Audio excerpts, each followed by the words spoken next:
In this video, I will demonstrate the method to verify your phone's CPU.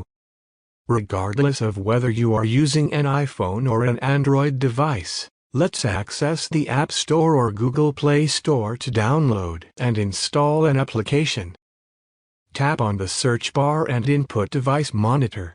Once the download is complete, let's launch the application. You will be presented with information about your device.